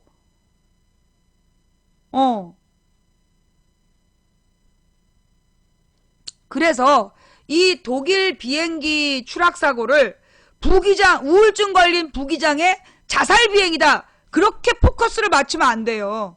저가항공의 문제점. 이거 결국은 돈 문제야. 비용을 줄여서 이윤을 극대화하려는 천민자본주의, 천민자본주의가 만들어낸 신자유주의의 폐단이라고. 그 부분으로 접근해 가야 되는 것이고, 이런 저가항공들의 승무원들이 고가항공의 승무원들이랑 동등한 대우를 못 받아. 얼마나 기분 나쁘겠어. 똑같은 공항을 이용하고 똑같은 일을 하는데 돈이 차이가 나. 그럼 우울증 생기는 거 당연한 거지. 안 그래? 예. 그렇게 농담으로 넘어갈 문제 아니야. 유머가 없어서 우울증, 그렇게 농담으로 넘어갈 문제 아니라고. 이거는 결국 돈 문제예요. 결국 금융자본이 저비용으로 최대 이윤을 추구하는 과정에서 나타난 폐단이다, 그렇게 봐야 되는 거야. 실제로 우리나라 군대도요, 같은 안목으로 봐야 된다고. 지금 정신적으로 불안정한 아이들에게 군역의 의무를 강요하면 안 돼. 우리 효율적으로 군대를 줄이자고. 효율적으로 군대를 줄이고, 군인 숫자를 줄이고, 그리고 정말 군대 가고 싶어 하는 사람들, 그럼 의무병이 아니면 누가 군대를 가고 싶어 하냐? 아니, 지금 제대한 다음에 군대 남는 애들이 많다니까? 제대한 다음에 군대 남는 애들이 많아. 내가 뭐라 했어요? 군대 갔다 오면 취업에 우선권을 주고, 그리고 군대 갔다 오면 대학교 등록금 같은 경우도 반값으로 해주고, 그런 실질적으로 제대자들에게 장점을 주라고. 그러면 여자나 남자나 누구나 모병으로 그리고 솔직히 옛날엔 힘으로 싸웠지만 지금은 계산하고, 이 각도 계산하고, 전략 짜고, 사무 보고 이런 것들도 다 군인들이 해. 여자들도 할 수 있는 일들이야. 그리고 여자들도 나는 총 쏠 줄 알아야 된다고 봐요. 난 정말 군대 가고 싶었는데 무기를 다룰 줄 알아야 돼, 위급한 상황을 대비해서. 그래서 남자나 여자나 누구든 원하면 군대를 갈 수 있게 해주고, 그리고 군대를 갔다 온 애들한테는 등록금 반값으로 해주고, 그리고 취업에 우선권을 주고, 그리고 공직에 나아갈 때 군역을 하지 않은 사람은, 장애인이 아니면서 군역을 안 하면 안 된다. 그럼 자기가 나중에 고급 공무원 하고 싶으면 군대를 갔다 와야 되는, 그렇게 나라를 운영해봐. 그러면 모병제 왜 모자라겠어? 모병제 왜 못 채워? 내가 볼 때는 지금 대학교 1억 원씩 주고 나와가지고 아르바이트 한 애들 군대 가고 싶은 애들 많을걸? 예. 지금 전자전 시대에 무슨 칼싸움하던 시대의 사고방식을 가지고 나라를 운영하고 있어. 예. 하여튼 그 이야기. 그래서 이 부기장 개인의 자살 문제로 얘기하면 안 된다. 그리고 이 물백신 문제, 이것도 돈 문제예요. 결국은 지금 우리 사회의 모든 문제는 뭐냐? 돈에 대한 욕심. 적은 비용으로 더 많은 이윤을 추구하고 싶은 그 돈의 욕심이 온 세계를 병들게 하고 있어. 우리나라만의 문제는 아니에요, 이건. 지금 선진국들에 다 공통적으로 나타나는 문제점들이야. 선진국들이 우리나라보다 그래도 좀 더 민주화되어 있지만, 지금 미국도요, 이후로 9.11 사태 이후로 미국의 민주주의도 굉장히 위협받고 있어요. 미국의 민주주의도 굉장히 위협받고 있어. 옛날에 미국 그럼 뭐의 상징이었냐면 미국 자유의 여신이 상징이었어. 그 자유의 여신의 자유는 뭘 의미하느냐? 개인의 사생활의 자유. 그걸 가장 귀하게 여긴 나라가 미국이었다고. 그런데 9.11 테러 이후로 NSA가 만들어지고, 그러면서 테러방지법이 만들어진 뒤에 일반 국민에 대한 인권 침해가 굉장히 늘어나고 있는 거예요. 그럼에도 불구하고 미국은 미디어가 지배한 나라잖아. 그 미디어를 통해서 끊임없이 테러의 공포를 퍼뜨리는 거야. 맨날 IS가 목 자르는 영상 퍼뜨리고, 그러면 그런 목 자르는 영상이나 이런 걸 보면서 테러에 대한 공포로 뭐를, 자기 인권이 침해받는 거에 대해서 그냥 포기하게 하는, 인권을 포기하는 나라로 만들어가고 있는 거예요.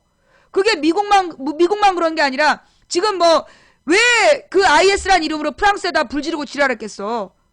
프랑스가 총질하고 독일에 불지르고 이런 게 결국은 뭐냐 하면 그런 IS란 이름으로 그런 짓거리를 하는 걸 미디어들이 막 또 방송을 해. 그러면서 테러범에 대한 그 방지를 해야 된다. 그러면서 개인의 인권 침해, 그게 테러범이라고 생각되면 그냥 무조건 가서 고문할 수 있는, 그렇게 지금 운영되고 있잖아, 미국이. 테러범으로 의심이 되잖아요. 그러면 얘를 고문할 수 있어요. 무슨 부대로 데려가. 관타나모 기지인가? 얘가 테러범이라고 의심이 되면 그 사람을 끌고 관타나모 기지로 가서 거기서 고문을 했어. 그래서 고문 기록이 막 의회에 발표되고 그랬다니까, 미국 의회에. 굉장히 심각한 상황이에요. 그러면 이런 이 테러범들, 내가 초부터 얘기했잖아. IS. 여러분, 지금요, 전 세계의 위성의 수준이 어떠냐 하면, 어느 지역에서나 지금 어둠 속에 사람이 움직이는 거를 다 확인할 수 있는 그 체온까지, 이 적외선으로 체온까지 다 감지할 수 있어. 그런데 IS 기지를 못 잡는다. 그걸 지금 믿으라는 거야? 미국이 갖고 있는 위성 장비가요, 그 아프가니스탄이나 뭐 사우디아라비아나 어디든 개미새끼 한 마리 50cm까지도 확인이 가능하다니까. 그거 전부 다 알아볼 수 있어요. 우리나라는 어저께 띄운 거 아니야, 아리랑인지 뭔지. 미국은요, 미국은 이미 그게 상용화되어 있어. 그래서 어느 나라든지 NSA에 로그인하고 딱 들어가서 물론 고급 공무원들만 접속하는 거지만 그 정보 기관에서 들어가서 그 카메라를 맞추면, 위성 카메라에 접속을 하면 그 지역에서 몇 명이 움직이는지까지 다 보여. 숲속에 몇 명이 움직이고 있는 것까지 체온이 파악돼서. 그러면 지금 IS의 근거지라고 얘기하는 서남아시아, 거기 그 땅이요, 그 땅이 전부 다 돌이야. 돌과 모래야. 한밤중에 영하 40도까지 내려가는, 영하 30도, 20도까지 내려가는 땅이야. 거기 사람들이 동굴에 모여있다. 그거 다 포착되는데 안 잡는 거야. 잡으려고 맘만 먹으면, 영국의 정보기관, 미국의 NSA 맘만 먹으면 다 잡을 수 있어. 어떻게 잡냐? 거짓말 하지 마라. 야, 그럼 후세인 어떻게 잡았어? 빈라덴 어떻게 잡았어? 후세인이랑 빈라덴 잡는 거 실시간으로 백악관에서 지켜본 영상 못 봤어? 잡으려고 맘만 있으면 잡을 수 있는 거야. 아니, 내 말이 틀렸어? 후세인 잡고 빈라덴 잡았잖아. 잡으려고 맘만 먹으면 다 잡을 수 있다고. 그리고 그 잡는 장면을 실시간으로 지켜볼 수 있다고. 안 잡는 거라고, 이건. 아니, 심지어 우리나라 10대 고등학생이 IS에 접촉해가지고 거기 IS에 들어갔어. 지금 영국의 고등학생들, 전 세계 중고등학생들이 그 IS 찾아가더만. 아니, 무슨 정보기관이 그렇게 엄청난 위성을 가지고 그렇게 엄청난 정보력과 돈을 쓰면서 고등학생보다 못해? 아니, 뭐가 음모론이야? 네가 이해 못하면 음모론이라는 그 편견을 버려. 아니, 지금 전 세계 청년들이 손 붙잡고 IS 찾아가고 있잖아. 아니, 애들도 찾아가는데 그 고급 정보기관들이 왜 못 잡냐고. 안 잡는 거야. 왜 안 잡을까요? IS라는 조직을 통해서, IS라는 게 유명해진 게 작년 여름이야. 작년 가을부터 IS라는 이름이 미디어에 출연을 해요. 그 전에 무슨 일이 있었냐면 작년 여름에 이스라엘 사람들이 가자 지구를 폭격을 했어. 근데 그 이스라엘과 가자 지구가 이 모든 이야기의 배경이야. 내가 지난번에 했던 얘기 다시 한번 하면, 이제 이스라엘이 소위 이제 옛날에 유럽에서, 여러분 그 베니스의 상인이라는 셰익스피어의 소설을 알잖아? 그 베니스의 상인이라는 게 뭘 얘기하니? 거기 나오는 그 상인이 유대인이야. 그러니까 유럽은 옛날부터 유대인들이 온 유럽에서 고리대금업을 했어. 그래서 유럽의 그 고리대금 업자들이 소위 이제 이 뭐라 그러나 자본의 핵심이었던 거야. 유럽 자본의 핵심. 그 유럽 자본의 핵심이 이스라엘 사람 유대인들이었고, 그 유대인들이 소위 그 2차 대전 때 미국으로 넘어간 거 아니야. 히틀러 때문에. 히틀러가 막 유대인의 자본을 뺏어가지고 경제 개발했다고. 그놈한테 돈을 뺏기지 않기 위해서 유대인들이 미국으로 막 망명을 했어. 엄청 망명을 해. 전부 다 다이아몬드를 가지고 엄청난 돈을 가지고 미국으로 이주를 한 거야. 그 자본을 가지고 뭘 했어? 2차 대전 마지막에 그 이스라엘 원래 나라가 없었어. 2000년 동안 없는 나라야. 근데 어느 지역을 딱 이스라엘이라고 미국이 발표를 해버려. 그러니까 그 지역에 원래 팔레스타인 사람들이 살고 있었는데 갑자기 자기 땅의 이름이 이스라엘로 바뀐 거야. 가만히 있겠어? 난리가 났지? 그러니까 어떻게 가자지구라는 데를 만들어갖고 팔레스타인 사람들을 다 가둬버린 거야. 미국 놈들이 옛날에 인디안을 가두듯이, 인디안 보호구역으로 가두듯이 팔레스타인 사람들을 가자지구에 가둬버린 거야. 근데 그게 그 가자지구가 이스라엘 가운데 있단 말이야. 그러다 보니까 이스라엘 이 가자지구도 탐이 나는 거야, 이스라엘이. 그래서 그 가자지구에 대해서 폭격을 한 거야, 지난 여름에. 어마어마한 폭격을 했어. 그래갖고 정말 그 어린 아이들을 다 죽였다고. 여자와 아이들을 엄청 죽였어. 근데 이거에 대해서 제대로 보도를 안 한 거야. 제대로 보도를 안 해서 전 세계가. 근데 좌우지간 그 이스라엘의 그런 짓거리를 해도 전 세계가 제대로 보도를 안 한 이유가 뭐냐? 어? 전 세계가 제대로 메이저 언론에서 보도를 안 한 이유가 뭐야?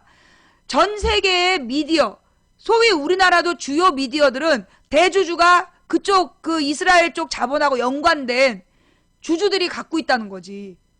전 세계의 주요 언론사의 주식을 그 이스라엘 자본가들이 가지고 있다는 거야. 그래서 전 세계의 언론들이 그 보도를 할 때 굉장히 이스라엘 입장에 서서 보도를 해요. 지금 내가 볼 때 프랑스도 그래. 프랑스 미디어가 내가 볼 때 아주 심각해. 프랑스도 왜 이번에 우파들이 막 이겼냐? 프랑스의 우파들이 이긴 이유가 뭐냐? 언론 때문이야. 프랑스 언론.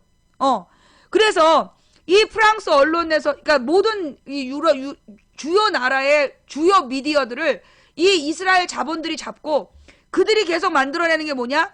IS에 대한 비난이야. 그럼 그 IS가 뭐냐? 이슬람 원리주의자들을 IS라고 부르는 거란 말이야. 근데 사실 보니까 IS의 숫자가 많지가 않아.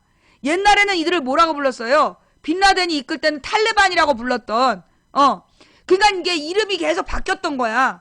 이름이 다 바뀌었던 건데 한마디로 그러니까 이슬람의 그 사상이 그 우리가 알고 있는 평화주의적인 이슬람이 있고 그게 대부분이야.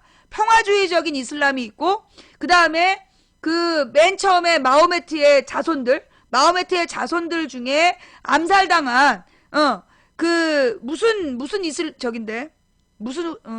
이맘 후세인을 기리는 그쪽 라인이 소위 굉장히 그 복수심에 불타는 이슬람이야. 그 사람들이 이슬람 원리주의를 가지고 굉장히 엄격하고 그 복수를 하겠다라면서 그 폭력적인 성향을 드러내는데 대부분의 이슬람 사람들은 그렇게 폭력적인 사람들이 아니야. 가자지구에 있었던 이슬람 사람들도 그렇게 그 폭력적인 이슬람이 아니었단 말이야. 근데 어쨌거나 이스라엘은 가자지구를 쫓아내야 되고 그리고 가자지구 이슬람 세력들을 쫓아내야 되는데 그러니까 이슬람이라는 적을 만들어내는 거야. 이슬람 원리주의를 적으로 만들어내고 그들이 테러범이다. 모든 이슬람민들이 테러범이다. 그렇게 미디어들이 떠드는 거예요. 지금 그렇게 흘러가고 있다고. 그래서 모든 아랍 사람들, 모든 중동 사람들이 테러범인 것처럼 그렇게 막 보도를 하고 있는 거야. 근데 실제로는 중동 사람들 중에 그렇게 그 과격한 이슬람주의자들 한 20%밖에 안 되고 80%의 이슬람은 굉장히 평화주의적이라는 거야. 그러니까는 그런데 그럴 때 이슬람의 두 얼굴 이러면서 이슬람을 막 나쁘게 이해하게끔 유도하는 거지. 그러면서 이제 이 미국의 폭스사 같은 경우가 대표적인데 미국의 폭스사가 소위 그 부시 쪽하고 통하는 자본이야. 그러니까 그 공화당 그다음에 무기 산업자들 그들의 자본이란 말이야. 근데 그러면서 기독교 원리주의야. 그래서 기독교 원리주의자들이 그 전 세계에서 이슬람에 대한 막 비난을 하면서 이슬람 이퀄 테러범 이렇게 만들어간다고. 근데 그건 진실이 아니라고. 이슬람 이퀄 테러가 아니야. 이슬람 중에서 급진주의자들이 테러 활동을 하는 경우가 있어. 그런데 그걸 갖다가 모든 이슬람이 그 테러범인 것처럼 계속 보도를 하면서 결국 이스라엘 자본들이 대주주가로 있는 미디어들이 주도를 해서 세계에서 그런 구도로 만들어가는 거야. 근데 그렇게 하려면 뭐가 필요해? 그런 테러가 필요하잖아. 실질적으로 테러가 벌어져야 되고 그 테러가 벌어지면 그걸 미디어들이 일제히 보도하고 일제히 보도해서 반테러리스트에 대한 그 뭐라 그러나 분위기를 모아서 테러와의 전쟁, 그러니까 다시 전쟁 준비. 이런 스토리를 짜놨는데 이번에도요. 그 프랑스의 그 뭐였니? 언론사 공격, 그 다음에 독일의 언론사에 불 지른 거, 그러면서 이제 막 IS가 여기저기서 사고를 쳤어. 근데 그 IS 이제 뭐라고 부르냐면 IS라고 부르지 말란 얘기가 나와. 그 얘기 들었어요? IS라고 부르면 안 된다. 이슬람 과격주의라고 불러야 된다. 아니야, 하여튼 IS라고 부르지 말라고 미국에서부터 얘기가 나오고 있어. 무슨 얘기냐면 IS가 생각보다 많지 않은 것도 있고, 내가 볼 때 얘네들 작전이 실패한 거야. 어디서 실패했냐? 독일에서 실패한 거야. 독일의 메르켈이 굉장히 중요한 얘기를 했어. 막 연속해서 IS가 유럽에서 연속적인 테러 활동했단 말이야. 그래가지고 그때 막 프랑스 같은 경우에 발칵 뒤집어져가지고 반이슬람 시위가 막 벌어지고 있을 때 그때 메르켈이 중요한 얘기를 했어. 우리 독일은 이슬람을 포함하고 있다. 독일 안에 있는 이슬람인들을 보호해야 된다. 우리는 테러에 반대하는 거지 이슬람에 반대하지 않는다. 내가 볼 때 그 말이 이 IS 이 테러 공작을 깨버렸어. 실패시킨 거야. 좌절시킨 게 내가 볼 때 그 메르켈의 발언이야. 같은 날 프랑스에서는 반이슬람, 그러니까 이스라엘에 대한 공격을 좌시하지 않겠다 이렇게 발언이 나왔어. 프랑스 총리는. 그런데 메르켈은 우리는 테러에 반대하는 거지 이슬람에 반대하지 않는다. 그렇게 해버리면서 실제로 이 상황을 그 IS가 벌인 문제에 대해서 이슬람과의 전쟁으로 몰아가려는 무기산업자들의 공작이 거기서 딱 어긋나 버린 거야. 내가 볼 땐 그래. 그래서 지금 IS 말고 뭔가 다른 그냥 이제 이 테러와의 전쟁을 좀 세계적인 이슈로 만들고 싶은데 그게 안 되고 있는 거야. 내가 보는 세계는 지금 그렇다. 그런데 지금 중동 가라고 막. 중동 가서 IS 가입하라는 것도 아니고 진짜 뭐 하자는 건지. 좌우지간 지금 이제 이 세계의 흐름이 그렇다라는 것을 우리가 분명히 알고 있어야 된다. 자, 그러면 이 중동이라는 나라만 문제가 아니야. 그러니까 중동은요. 사실 왜 중동이 계속 이슈가 되느냐 하면 중동을 놓고 러시아하고 미국이 싸우는 거야. 그러니까 세계적으로 이슈가 되는 지역이 두 군데예요. 전 세계적으로 이슈가 되는 지역이 두 군데야. 중동과 한반도. 누가 주도해? 미국이 주도하는 거야. 전 세계적으로 미디어에 이슈가 되는 나라가 두 개인데 지역이 하나는 중동이고 하나는 한반도야. 그러면 이 중동은 왜 중심이 되냐? 미국이 러시아하고 맞짱 뜨는 데가 중동이야. 그리고 미국이 중국 러시아하고 맞짱 뜨는 데가 한반도고. 그래서 이 두 지역이 문제인 거야. 그래서 끊임없이 북한을 굉장히 공포스러운 적으로 계속 표현하고 중동에 그 IS니 무슨 탈레반이니 그런 과격 무장단체가 존재한다. 그들이 그 지역 전체를 가지고 있다. 그래서 그들과의 전쟁을 해야 된다. 그런 논리를 계속 만들어내는 거야. 공포스러운 적을 만들어내고 그 적과 전 세계가 싸워야 된다. 그러려면 전 세계에서 돈을 내서 전쟁을 해야 된다. 이거야 결론은. 결국은 이 이스라엘 자본이 두 가지의 자본을 갖고 있는 거지. 미디어 자본하고 무기회사.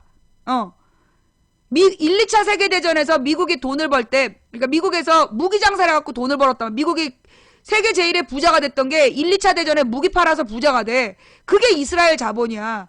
그러니까 이 무기산업에 많은 자본을 가지고 있는 이스라엘 애들이, 이슬람과의 전쟁, 이슬람과의 전쟁을 계속 부추기고 있는 거죠.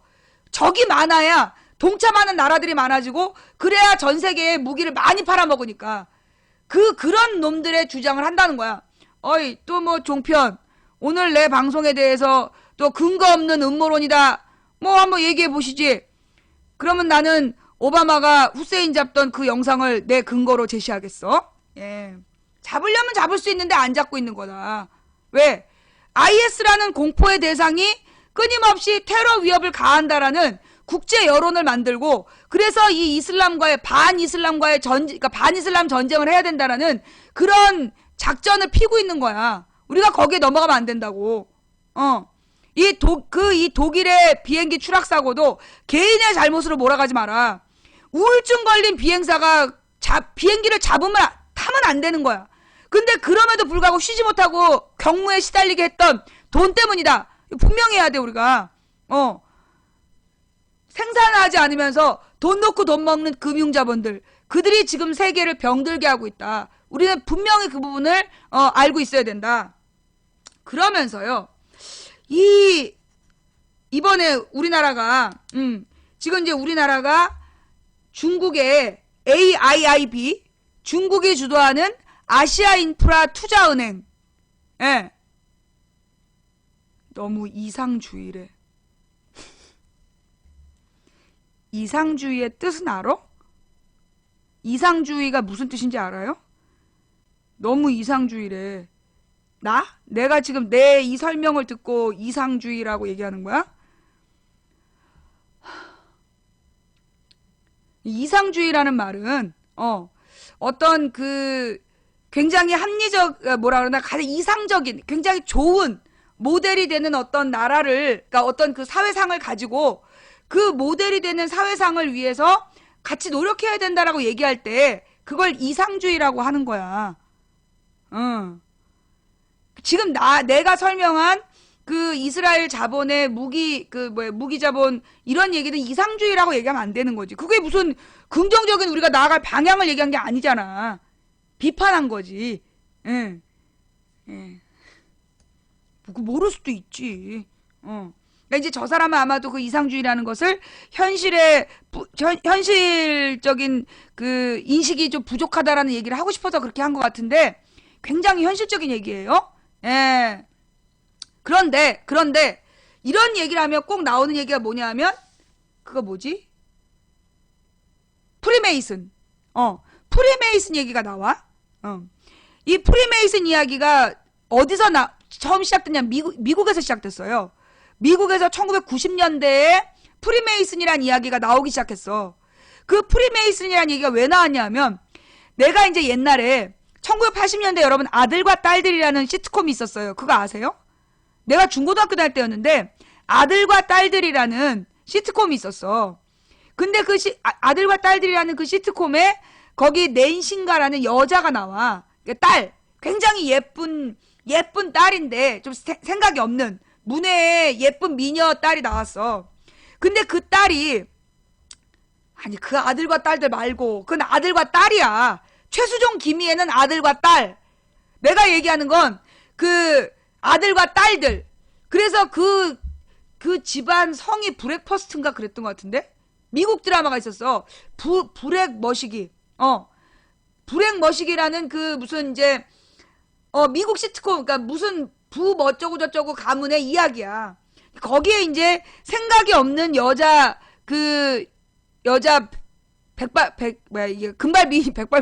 금발비인이 나와. 근데 무슨 얘기가 있었냐면 그때 그 여자가 어떤 남자를 초대해요. 근데 그 남자를 초대하면서 가족들한테 뭐라고 얘기하냐면 유태인이라고 그래. 유태인이 온다 그러면서 그니까 굉장히 부자라고. 그니까 그 남자는 유태인이다. 그러니까 막 유태인의 음식을 막 연구를 해가지고 그 유태인의 음식으로 막 차렸어. 유태인 전통 음식으로. 그리고 유태인 정통 음식을 차려놓고 그 남자를 초대를 한 거야. 그게 이제 막 그 엄마하고 아빠도 막 한껏 들뜨는 거야. 우리 딸이 부잣집에 시집 가는구나. 그게 80년대 미국 시트콤이었어. 그러니까 80년대 미국인들의 대중적인 인식이 유태인이 부자다. 유태인이 부자다라는 게 상식적이었던 거야. 그랬던 거예요. 그러니까 90년대에 나온 얘기가 뭐냐 하면 프리메이슨 이야기야. 90년대부터 프리메이슨 이야기가 막 만들어지기 시작했어, 미국에서. 그랬다니까. 내가 정확히 그때 그 드라마가 기억이 나요. 그럼 무슨 얘기냐 하면 결국 이제 미국에서 유태인들이, 진짜 빌 게이츠도 유태인이잖아. 유태인 출신들이 제일 부자야. 미국의 제일 부자들이 유태인들이 많아.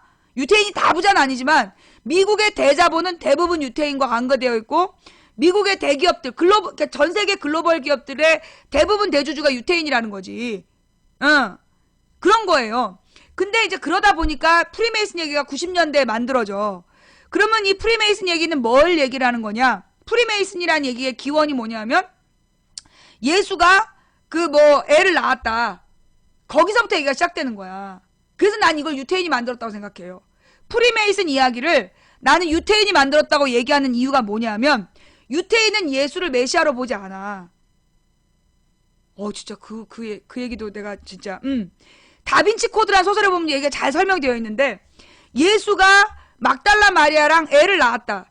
그 애가 계속해서 후손을 낳았다. 그러면서 그 예수의 후손을 그러니까 십자군이 원래 왜 갔냐 하면 예수의 후손을 찾으러 간 거다. 그러면서 예수의 후손을 찾기 위해서 십자군들이 쭉 가서 그 예수의 후손을 찾아내서 유럽으로 이주시켜서 그를 조용한 섬에서 데리고 살았다. 그런 얘기야. 그러면서 예수의 후손을 지키는 비밀결사대 얘기를 하면서 그 프리메이슨들이 세계를 지배하고 있다. 그런 얘기예요. 그러면서 이제 미국을 설계한 벤자민 플랭클린도 프리메이슨이었고 그 프리메이슨의 후손들이 지금도 비밀리에 전 세계를 움직이고 있다. 그러면서 굉장히 어떤 신화적인 존재들로 프리메이슨이라는 이야기를 만들어낸 거야. 개뿔개뻥이죠. 예. 예수가 유태인이야. 몰랐어요? 예수가 유태인이야. 예수가 유대 지방에서 태어났잖아요. 예. 유대 지방에서 태어났어. 그래서 예수도 유태인인데 유태인들은 예수를 메시아로 인정하지 않아. 유태인들의 종교는 유대교는 예수를 지금도 인정하지 않아. 언젠가 메시아가 올 거라고 그러면서 예수는 사람이었고 신성을 모독한 신성 모독 범죄자다. 그래서 예수의 후손이 살아남아 있다는 이야기로 예수의 신성을 부정해버린 거야. 그냥 인간일 뿐이다. 그렇게 격화시킨 거예요. 그래서 구약은 똑같이 인정을 해. 구약은 똑같이 인정을 하지만 신약을 인정하지 않는 게 유태인들이야. 하여튼 이제 그런 얘기가 있어. 그러니까 이제 이게 이 유태인, 프리메이슨 이야기를 만들어낸 건 뭐냐. 실제로 유태인들이 대자본을 쥐고 이미 1990년대면요. 전 세계에서 어떤 개념이 나왔을 때냐면 국가 독점 자본주의에 대한 개념이 나와 있을 때 그게 1960년대 70년대에 이미 국가 독점 자본주의라는 이야기가 사회학자들한테는 학자들이 다 알고 있던 얘기야. 그 국가 독점 자본주의의 핵심이 뭐냐면 금융자본이 국가 권력을 지배하는 단계. 그게 국가 독점 자본주의야. 그런 얘기 들어봤어요? 국가 독점 자본주의라는 개념이 이미 1970년대 80년대에 나온 개념이라고. 사회학에서 그런 개념이 나와서 지금 세계는 국가 독점 자본주의 세계로 접어들었다. 그런 이야기들이 나왔었어. 그러면 국가 독점 자본주의라는 게 뭐냐면 이 금융자본은 제조업을 하지 않아. 제조업을 하지 않고 일자리도 만들지 않아. 얘네들은 오로지 주식에다 투자해갖고 주식값을 올려서 뻥튀기 해갖고 먹튀하고 튀는 거야. 먹튀하는 놈들. 그게 금융자본이야. 그 금융자본이 돈 놓고 돈 먹는 세계 금융자본이 그 국가의 권력을 지배하는 단계. 그게 국가 독점 자본주의다라는 이제 사회과학 용어가 있어요. 그러니까 그게 90년대에 이미 그런 게 다 알려졌단 말이야. 그때 이 모든 세계 금융자본의 핵심이 유태인 자본이었어. 그래서 유태인은 부자. 미국의 대중이 그렇게 생각하고 있었던 그런 유태인에 대한 비난을 프리메이슨이라는 뭔가 신화적인 존재들로 바꾼 거야. 꾸며낸 거지. 그래서 유태인 자본, 아주 피도 눈물도 없는, 그러니까 베니스의 상인이라는 소설에 나오는 유태인 걔 누구냐, 머시기. 아주 피도 눈물도 없는 아주 사악한 인간으로 나오잖아. 샤일록. 샤일록이 아주 사악한 인간으로 나오잖아요. 그게 유태인을 바라보는 그 당시 유럽인들의 의식을 표현한 거야. 근데 좌우지간 그 미국에서도 그 대자본을, 금융자본을 움직이는 이 새끼들이 얼마나 못됐겠냐고. 전 세계의 금융자본이 지금 얼마나 이 노동자들의 피땀을 빨아먹고 있어. 근데 그 범인을 유태인으로 몰아갈까봐, 유택의 자본으로 몰아갈까봐 얘네들이 지금 가상의 그 존재를 만들어내는 거야. 프리메이슨이란 존재를 만들어서 적극적으로 퍼뜨리고 있는 거죠. 사건의 본질, 주적을 못 알아보게. 그게 이제 그래요. 유태인의 뜻이 뭐죠?